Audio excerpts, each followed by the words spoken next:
Buen día, este es el trabajo final de Estadística y Resistencia de Materiales. Está presentado por Wilmar Germán Ahumada Riaño con código 1075-651-295. Presentado al tutor John Erickson Barbosa Jaimes. En el presente trabajo se busca presentar el consolidado de las fases 2, 3 y 4 del curso de Estática y Resistencia de Materiales, en el cual consistía en diseñar una estructura denominada cercha y donde debemos realizar los cálculos respectivos por cada fase de acuerdo a lo solicitado en la guía. Los objetivos de la fase 2 era seleccionar el tipo de cercha de acuerdo al número del grupo, en el cual nos correspondió una cercha tipo Pratt, y debíamos calcular sus cargas externas. En la fase 3, a una cercha tipo Hawk, debíamos calcular las fuerzas internas en cada una de las barras de la estructura por el método de los nodos y verificar estos por el método de secciones. Y en la fase 4 debíamos calcular y clasificar los esfuerzos normales en el mismo tipo de cercha tipo Hawk para cada una de las barras, verificando y aplicando el criterio del factor de seguridad, teniendo en cuenta el perfil estructural que se había asignado previamente. Ahora veremos el desarrollo de cada una de las fases, iniciando por la fase 2, en la cual, de acuerdo a la guía, nos indicaba que debíamos seleccionar el tipo de cercha de acuerdo al número del grupo en el que nos encontrábamos. Para nuestro caso, nos asignaron una cercha tipo Pratt, que es la que observamos en la imagen. Las especificaciones para desarrollar esta fase 2 era cubrir un área o un terreno rectangular de 12 metros de frente por 24 de fondo, donde debíamos tener presente que las cerchas tendrían una separación de 3 metros entre sí y tendrían una pendiente de 25 grados de ángulo, y el acero estructural que deberíamos usar era una 36 con un ángulo de piernas iguales de 64 por 64 por 9.5. En el primer punto a desarrollar era dibujar la cercha nombrando los nodos de maneras consecutivas con letras mayúsculas de izquierda a derecha y de arriba hacia abajo y con el acotado correspondiente, como lo observamos en la imagen. Aquí obtenemos la longitud de la cuerda inferior equivalente a 12 metros, una longitud de cuerda superior equivalente a 13,241 metros, un número de cerchas que calculamos igual a 9, un área de influencia igual a 39,723 metros cuadrados, teniendo en cuenta la velocidad del viento equivalente a 10 metros por segundo. En el cuadro inferior encontramos las longitudes de los elementos calculados, donde vemos que del punto A al punto B tenemos una distancia de 2,207, al igual que de BC, de CD, DE, EF y FG, que como observamos es la línea de la cuerda superior. Luego tenemos AL, LK, KJ, JI, IH y HG, que corresponde a la longitud de la cuerda inferior. Luego tenemos la distancia de BL, CL, CK, DK, DJ y DI, que equivalen a 0,93, 2,21, 1,87, 2,74, 2,80, 2,74, al igual que EI, EH y FH, que equivalen a 1,87, 2,21 y 0,93, lo cual nos da una distancia total en metros de 43,52 metros, que sería el área de la cercha. Dando continuidad al desarrollo del paso 1, pasamos al perfil de ángulos enfrentados, calculando un ángulo de piernas iguales equivalente a 17,4 kilogramos por metro. Luego definimos que vamos a utilizar tejas Eternit para cubrir la cercha y cubriendo todo el área especificada, teniendo en cuenta que vamos a utilizar una teja número 6 con las especificaciones que nos da el fabricante. De igual manera, encontramos en la imagen la distancia entre las correas para el tipo de teja número 6, de acuerdo también a lo que nos suministra el fabricante. Teniendo en cuenta el tipo de teja y la longitud de cuerda superior, obtenemos la medida de cada pendiente de la cercha, que es 6,62 metros. Al tener el tipo de teja número 6, equivalente a 6,62 metros, y dividirla por el área útil, obtenemos que requerimos aproximadamente 4 tejas con un voladizo de 0,14 metros. Teniendo en cuenta esto, vamos a hallar y a calcular cuántas tejas necesitamos para cubrir los 3 metros del área de influencia de cada cercha, lo cual nos da 3,45 tejas. Teniendo este dato y multiplicándolo por 4 tejas que habíamos hallado anteriormente que tenemos que usar, multiplicándolo por los dos lados de cada cercha que debo cubrir, me da que debo utilizar 27,6 tejas para cubrir mi cercha, garantizando cubrir el área de influencia de 12 metros de frente por 24 de fondo. Y debo tener presente que el peso de cada teja es de 19,11 kilos. Ahora vamos a calcular las cuerdas de celosía, que es la distancia entre las correas. Teniendo en cuenta el manual del fabricante y la tabla número 2, tenemos que las cuerdas de celosía deben ubicarse a los extremos de cada teja y a la distancia de la longitud útil, que corresponde a 1,69 metros. Por ello, hallamos el número de cuerdas por pendiente que requerimos, equivalente a 5. Hallamos que tenemos 2 pendientes y lo multiplicamos por el número de cuerdas para hallar un total de cuerdas de 10 cuerdas de celosía por cada cercha. Luego lo multiplico por los 3 metros, que es el área de influencia, y me da que debo cubrir 30 metros de cuerdas de celosía, que se usarán correas construidas con una varilla de acero y con una densidad de 5 kilogramos por metro. Continuando con el desarrollo de la fase 2, vamos a hacer la evaluación de las cargas externas que soporta la estructura y dibujamos la cercha con las fuerzas externas aplicadas en cada uno de los nodos de la cuerda superior, como lo observamos en la imagen. Vamos a calcular las cargas vivas, equivalentes a 27.277,5. Las cargas muertas, teniendo en cuenta el peso de la cercha, que es 7.428,6 newtons, el peso de las correas equivalente a 1.471,5 newtons y el peso de las tejas equivalente a 5.174,14 newtons. También calculamos las cargas por viento, equivalentes a 2.000. Las cargas muertas nos permiten calcular 7,62 newtons. La carga total que tendremos, que equivale a las cargas vivas más las cargas muertas, sería equivalente a 44 kilonewtons, y una distribución de carga equivalente a 7,33 kilonewtons.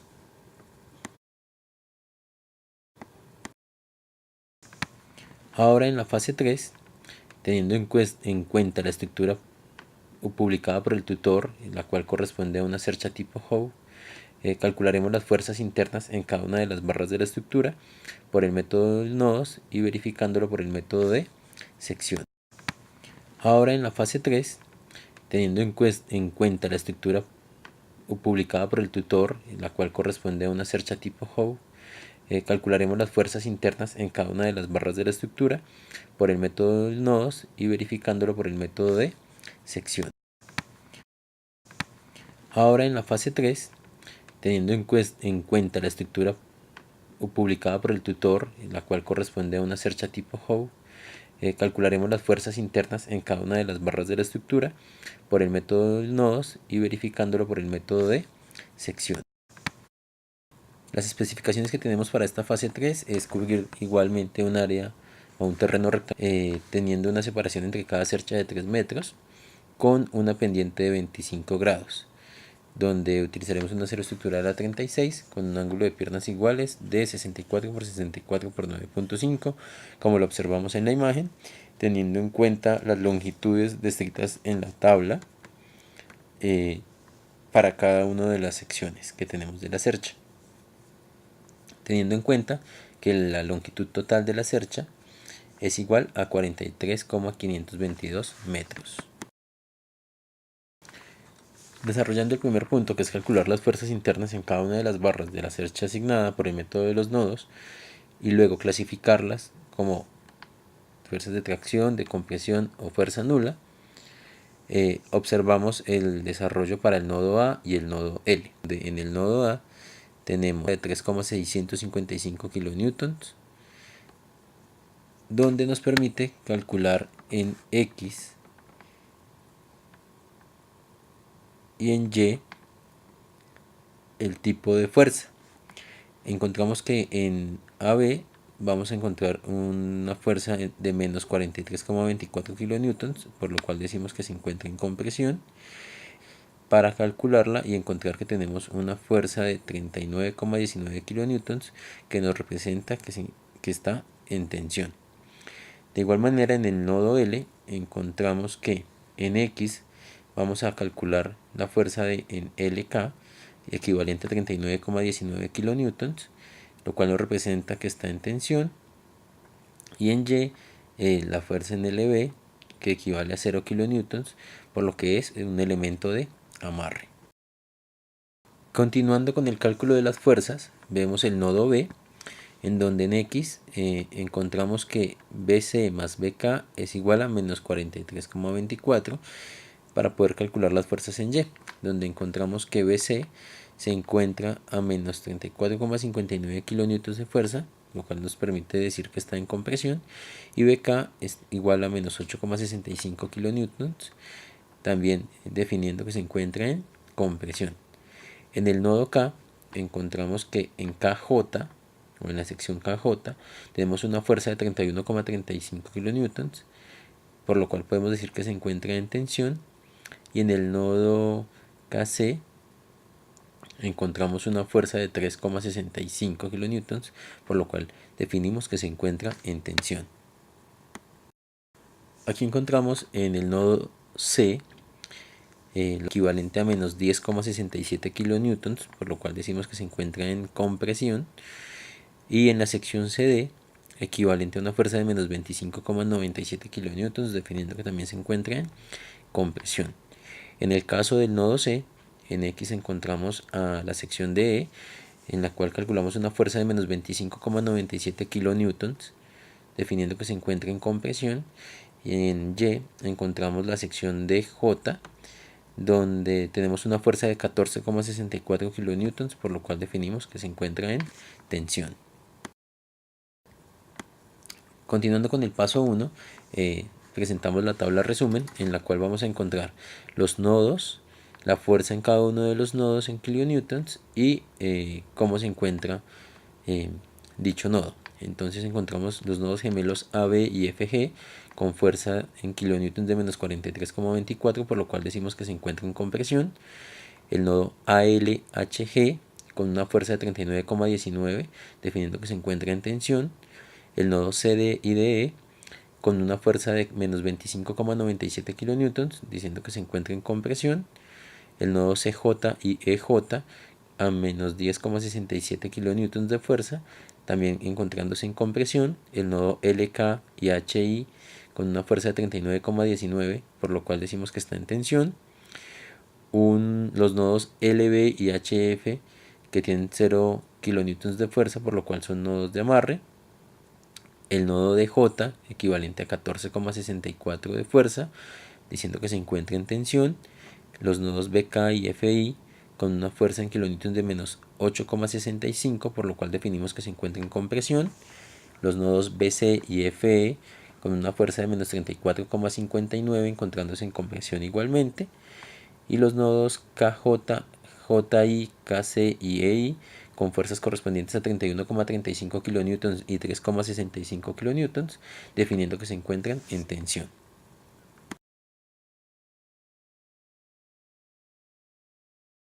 Continuando con el desarrollo del paso 2, a presentar realizaremos la comprobación por el método de secciones, tomando un tramo de la estructura que involucre solo 2 o 3 nodos para calcular así su fuerza interna. Entonces observamos en la imagen donde encontramos el nodo LK, que es el que vamos a calcular, donde encontramos que su fuerza equivale a 39,19 kilonewtons, lo cual nos permite hacer la verificación por el método de secciones contra el método de los nodos.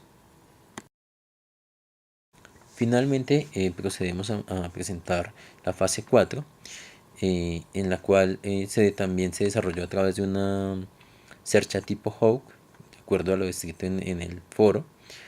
Y en esta calculamos y clasificamos los esfuerzos normales de cada una de las barras de la estructura, verificando con el criterio del factor de seguridad del perfil estructural que se había seleccionado anteriormente. Desarrollando el punto 1 de la fase 4, calcularemos los esfuerzos normales para cada una de las barras de la cercha asignada, que es una tipo Hawk, y los clasificaremos como tracción, compresión, y los presentaremos en una tabla resumen. Entonces aquí vemos las longitudes de los elementos, que ya lo conocíamos, teniendo un área de 43,522 metros de la cercha. Tenemos las fuerzas ejercidas en los nodos gemelos y en qué estado se encuentra, si en compresión o en tensión, cada uno de los nodos.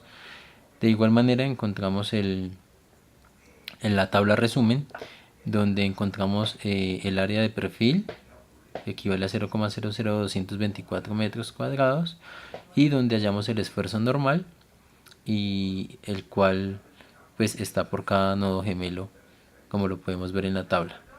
Entonces para el nodo AB y FG tenemos menos 19,304 megapascales. En el nodo AL y HG tenemos 17,49 megapascales. En el nodo LB y HF, como es un nodo de amarre, lo tenemos en 0. En el nodo LK y HI tenemos 17,49 megapascales. En el BC y FE encontramos que tenemos menos 15,44. En BK y FI tenemos menos 3,86. En KJ y JI tenemos 13,99. En KC y EI tenemos 1,63. En CD y DE tenemos menos 11.582,58. En CJ y EJ tenemos menos 4,78. Y en DJ tenemos 6,526. De esta manera podemos ver cómo se relaciona la compresión y la tensión en nuestros nodos. Dando continuidad al desarrollo de la fase 4, resolvemos el punto 2, en el cual debemos calcular los factores de seguridad para cada una de las barras de la armadura seleccionada, tipo Hawk, y veremos los elementos en tracción verificando bajo esfuerzo. Los elementos en compresión se verifican bajo la carga crítica, como las columnas de Euler, y debemos verificar si para alguna barra el factor de seguridad es menor que 3 para hacer una redimensión al elemento en caso de ser necesario. Entonces encontramos la tabla resumen, donde hallamos el factor de seguridad de acuerdo a las fórmulas que podemos evidenciar. Aquí observamos los nodos gemelos, la fuerza que se ejerce en cada nodo en kilonewtons, el elemento cómo se encuentra, si en tensión o amarre, el área en perfil que ya la conocemos, el esfuerzo admisible que los calculamos, tenemos el factor de seguridad de 250 y el cálculo que encontramos que es en el nodo AL y HG de 14,28, en LB y HF es nodo de amarre, en LK y HI de 14,28, en KJ y JI de 17,86, en KC y EI de 153,214 y en DJ de 38,30. Finalmente terminamos de hallar los factores de seguridad en los demás nodos, que lo observamos también en nuestra tabla resumen, teniendo el máximo momento de inercia en el área de la sección y la carga crítica y el factor de seguridad, como lo podemos observar.